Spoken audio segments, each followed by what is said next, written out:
Short questions with long answers, my boy. Patrick W. Carr, The Hero's Lot. This is AMI Audiobook Review. I'm your host, Jacob Szymanski. I've known a few people that flat out refuse to read audiobooks that are more than 15 or 20 hours long. And this was coming from people who read a ton of audiobooks. And there's an intimidation factor to long books that puts people off. And like a scary looking pit bull, they're just misunderstood. Today I'm talking to Széll. He's the host of My Life in Books, and he's joining me to tell us about his case for long books. How's it going, Red? Very well, thanks, Jacob. Yeah, I know people's suspicion of long books.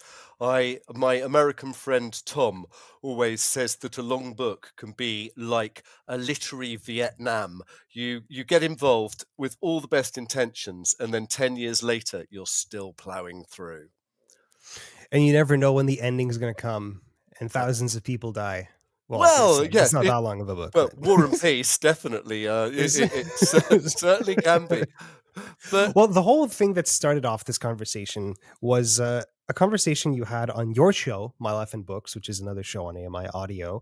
And it inspired you to pick up a long book, specifically because it was long. Well, how did that happen? Indeed, yeah.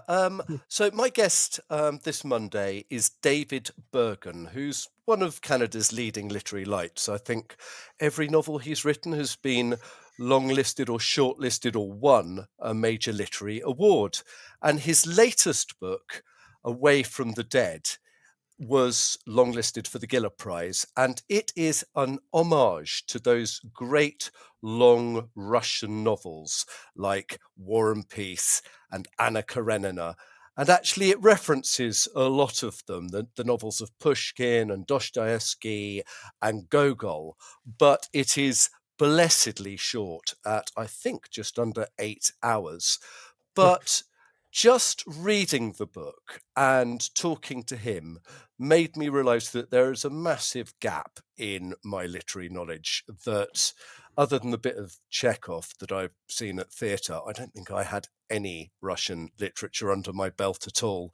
So having a sort of big tandem bike ride ahead of me and needing to get on an exercise bike, I thought I've got the perfect excuse to sit down and read a big long Russian novel. So I picked up Anna Karenina, which comes in at a whopping 37 hours. Jeez. So yeah, absolutely. And I'm pleased to say that I did actually finish it. It didn't take me 10 years, and my spirit did not die in the reading of the novel.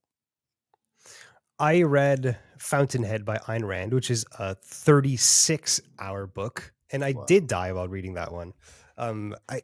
I don't know why I put myself through that. I could have stopped at, halfway through, which would have still been a long book by any standards, right? Like the average book is about 15 hours. A 900-page book will be close to 45 to 50 hours, depending on the narrator. But that's the thing with long books. It's always a gamble because on one hand, if it's not a good book, like you feel like you've just wasted your time. But if you're really enjoying it, if you like being with these characters and the plot keeps you going, it's just more of a good thing. And that's, I think, in part why people like series, because you don't need to be reintroduced to characters constantly. You're sticking with the same characters, and there's this comfort there of knowing what you're getting yourself into. And it's just more of a good thing. I like vanilla ice cream. That's why I buy it every week. Absolutely. Yeah, no. And you can develop a character in a 900-page novel. The journey of Anna Karenina from seemingly the woman who has everything to her downfall in society and her despair and her ostracization is really a lot more moving for it being a 37-hour listen than it would be if it was, say, a 7-hour listen. Because it had the time. It takes a long time to develop characters. And you are following years of her life. And in the meantime, you can go away and, have side projects of other characters. So, a lot of the humor of the book is provided by another marriage which is put under the spotlight of Stefan Oblonsky and his shameless pursuit of happiness and other women and money to try and finance his addictions all the time, whilst his wife's busily popping out children every 5 minutes, and it creates a beautiful balance between you know a a marriage that is working despite all its problems and a marriage that has been abandoned for the pursuit of lust. This seems okay. The way you're putting it, this book, Anna Karenina, it doesn't seem like what it's trying to do needs 37 hours. Like, what is it that this book gained from having 37 hours instead of 15 hours, other than character development? Um, It is also a fascinating cross section of late 19th century Russian life. Yeah, it was Mm. still dominated by serfdom. There's a lot of talk about agrarian reform and battles on the edges of Russia. And religion is still a very big thing in Russia at that time. And many of the characters either use that as their cornerstone or as something to rebel against. And it's also a country that's being opened up by the railways as well. Railways form a central motif in Mm. the book. And I came away feeling like I'd had a really good history lesson in Russian history. And if you think, you could listen to a 40 episode podcast on the history of Russia before the Russian Revolution. And Yawn. yeah, well, yeah, but it wouldn't have the characters that Anna Karenina's got. No, I Exactly. genuinely felt I was going to come away going, yeah, I could take it or leave it. Has it inspired me to pick up War and Peace? Not for another 5 years, but I certainly wouldn't not I certainly would return to Tolstoy. So it's this sprawling epic with multiple points of view Yeah, and a long, complex story with good character development, but it's also a history lesson, and it takes time to do that. And that's one of the things that long books can do is it can do multiple things at once. And I think of a book like Moby-Dick by Herman mm, Melville, which is an adventure story, um, like a philosophical exploration of the human condition, and also like Shakespearean soliloquy all in one. yeah. And also just a deep exploration of whaling and fishing and like a portrait of sailing in the 19th century. And that all sounds like a lot, but it's the way that authors can tie these things together into make what sounds like it would be disjointed into a single piece, a single work of literature that works. Absolutely. Funnily enough, you have picked the next book on my list of long listens What? Really? for getting fit for this bike ride. So no spoilers, please, Jacob. But yeah, no. Once I get back on that exercise bike tomorrow, I will be joining Ishmael and finding out what happens because it's another book that is just this big gap that I just never had the chops to sit down and listen to. What would you say to someone who's intimidated by long books? And by long books, I characterize that by being like 30 hours or longer. I'd ask them what kind of TV series or box sets they enjoy, and then say, "Look, if you really enjoy that sort of long, deep dive into characters' lives and the broad spread of things that can happen to them, then maybe you're just being put off by the width of the spine of the book. And also just bear in mind that with an audiobook, as we've discussed before, you can get on with other stuff. I still do the ironing in the house. Not that I particularly enjoy it, but if I'm to make the misery of the ironing less bad, I'll always stick on an audiobook, and 85% of my head will be there listening to the book, whilst the other 15 is trying not to iron my fingers flat. And I've got through some great books. I got through a Ulysses that way, funnily enough, which is another whopper at I think 34 hours. If I No, 27 hours. Oof. I think 27 hours. I'm doing it a disservice, but I could never pick it up as a paperback because I went, this is too big, it's too confusing, it's stream of consciousness, I haven't got the concentration. And yet, as soon as I started hearing the beautiful Irish lilt of Jim Norton reading Joyce's words, it became the poetry and the epic that other people have told me that it was. And it really brought out the humor as well. Audiobooks work great for long books. Mm. Not to mention that a paperback huge book is like physically uncomfortable to carry everywhere. It's like Yes. this big tome. It's a big book. A big audiobook is like a small audiobook. It's basically the Yeah. same thing.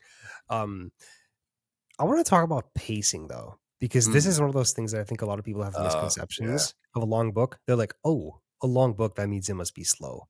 Not true. People might also think that a long book means that um, it's like spread out, like the opposite Mm. of dense, basically. Not true also. They might see a long book and think that it's the writing is quite complicated. It's a complex book. Not true also. I've read quite a few books that the writing is actually very approachable. It just happens to be long. A lot of these conceptions that are tied to long books are just flat out not true. It's the length of a book is just a measure of how much the author had to say and nothing more. Yeah, and I think that does hold true for many books. I suppose the one that I would say I felt was really pacey throughout and definitely had enough to fill its 32 hours or whatever it was Jonathan Strange and Mr. Norrell by Suzanne Clarke, which is a story about two 19th century Mm. magicians battling it out. It was made into a very good TV series. And it really goes into the world of magic and the the superstition and folklore around it, but also how magicians can, in this case, be used by the British government to help defeat the French in What? battle.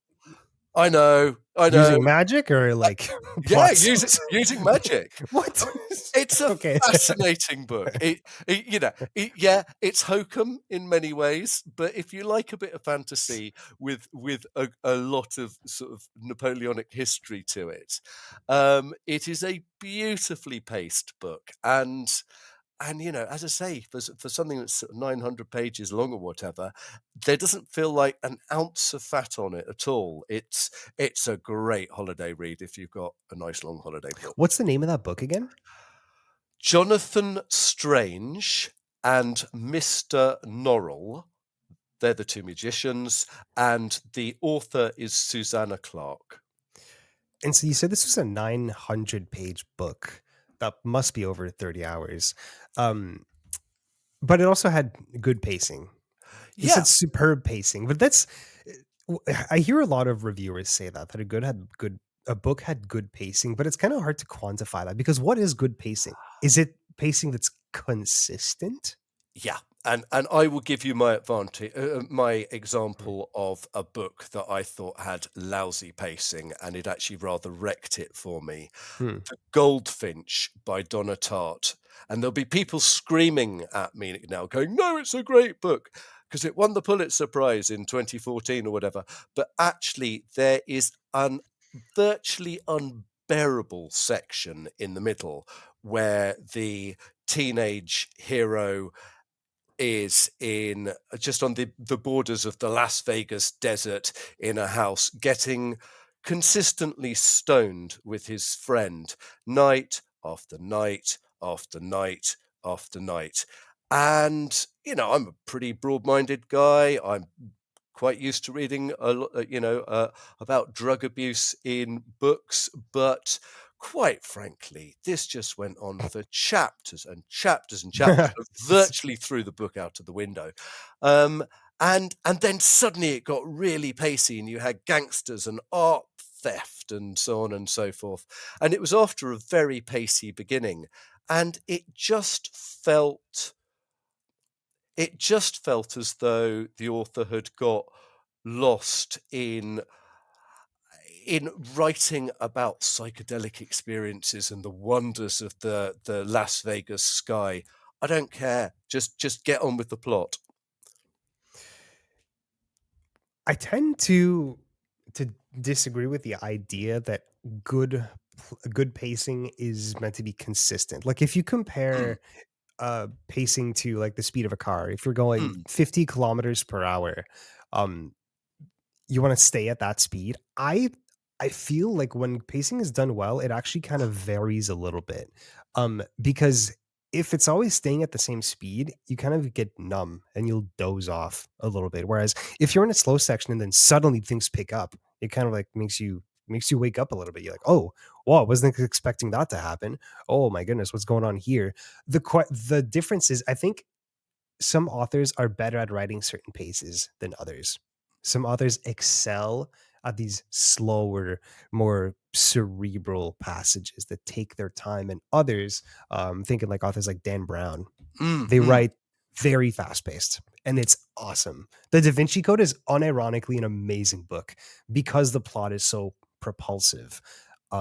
But when an author's not good at that propulsive plot, it feels like it's rushed and things are left unexplored and it's unsatisfying. And so I think it has to do with authors playing to their strengths. I agree. To continue with your analogy, I think a sudden burst of speed or a managed deceleration can add a lot of pace to a book, a lot of spin to a book as well. But actually, I think when things feel like they're stuttering, or when suddenly they just slam on the anchors and you get 50 pages of staring at the night sky through the eyes of a stoned teenager, it can just get very wearing, and you're just sitting there thinking, "Are you being paid by the word?" Maybe they are. Yeah, yeah, that would be nice, wouldn't it? But no, I agree. And if likewise, if something is breakneck speed all the way through, it can be a bit exhausting. But yeah, I think you can have authors where the name is so big that the editors can be afraid of Yeah. getting in there. And I do sometimes wonder that about the J.K. Rowling books, the Harry Potter books, which just got longer and longer and longer and longer and longer. And I I think the first four books are beautifully paced. Actually, I quite enjoy book five as well, but the last three I did just feel were arguably a little bit flabby in places. And when the world hangs in peril, having yet more words about the delights of butterbeer or diagonal alley can feel a little bit. It can feel a bit contrived to make the story that little bit longer, have that little bit more, those few more pages. Yeah, I remember J.K. Rowling saying that the fifth book, um, The Order of the Phoenix, she still thinks to this day that it was like way too long and there was quite a bit of Mm, filler. She was never mm, quite satisfied with that one. And that's a good example of a book that just drags and there's filler, yeah, right? And what you can do as an author is if you're trying to move the plot in one way in one chapter and then move the plot in another way in another chapter, combine those chapters together to move yeah. the plot in both those ways in a single chapter. And that's what good authors do, is be concise. Yeah, and I think sometimes you were talking about series of books, or the trilogy at the moment, which is has been all the rage for the last 10 years, and every so often I'll pick up a trilogy and just go, no, you could have done that in one long book rather than Yeah. fleshed it out for three. So I don't know what your feelings about trilogies are, but I I have to be really attracted to the concept of the story, to want to get involved in three books. I think we like trilogies just because we like when things come in threes. Have you ever Mm, seen a series that comes in 2 books? No, it just feels weird. I that that makes my brain hurt. It needs to be 3 books or 1, not 2. I can't wrap my yeah, head around that for some reason. yeah. Um, I have a couple long books I'd like to recommend, and the first one is a book I've talked about multiple times on the show, and that's The Count of Monte Cristo Ah, by Alexandre Dumas. Have you read this one? it's my dad's favorite book, funnily enough. It's a lot of people's favorite book. This Yeah. one came out in like the mid 1800s. It's 52 hours long, at least this version I found on Audible. Um, but this is a good example of a long book that's surprisingly fast paced. It came out initially as like serialized, almost like little episodes that would come out in Mm, these publications in France. And they got compiled into this book. And it doesn't feel that way. Um, well, actually, that's not true. You sometimes you can tell that there's like an episodic feel to it, but that's not a problem. It actually makes the length of it a lot more digestible. But the story is ultimately about this guy who gets framed and sent to prison for I think almost a decade, and then he escapes. It's not a spoiler. It's in like the first. It's like in the second chapter of the book. It has like 200 chapters, mm, and the rest of the book is basically him exacting his revenge on these 4 guys that got him framed. And he learns multiple languages. He gets incredibly wealthy by finding this huge load of treasure on the island of Monte Cristo, and then he travels to Europe where all those 4 guys exist, and then he uses his disguises and his knowing of multiple languages and his immense wealth and influence to create these elaborative revenge schemes. And it's super satisfying and ridiculous to know like how a very rich and wealthy person would live in 18th century France. But in that process, he develops a bit of a god complex and tries to exact revenge, but also give the people who have done him good in his life, rewards as if he was a god. And in that process, he realizes that sometimes you're going to hurt people. And then mm. he kind of questions his revenge, but also his identity as a borderline deity. And so there's a lot there, but it's also very readable, surprisingly. Amazing book that gets recommended all the time anytime you go online looking for recommendations. It's Yeah. because it's well worth it. And I'll always have a special place in my heart for this one because it's kind of what got me into audiobooks. I Ah, remember I very consistently I listened to about an hour of it with my breakfast for almost like 2 months straight. wow. Well, there you go. Actually, I've never read it as an audiobook. I read it, in Um, my early Back in teens, the I think. day, eh? So yeah, yeah. So there you Amazing go. book. Another Any bite other right. recommendations? I think we've probably well, actually, my daughter turned round and said that I had to talk about Middlemarch by George Eliot, which is Hmm. her favourite long novel of all time by a country mile.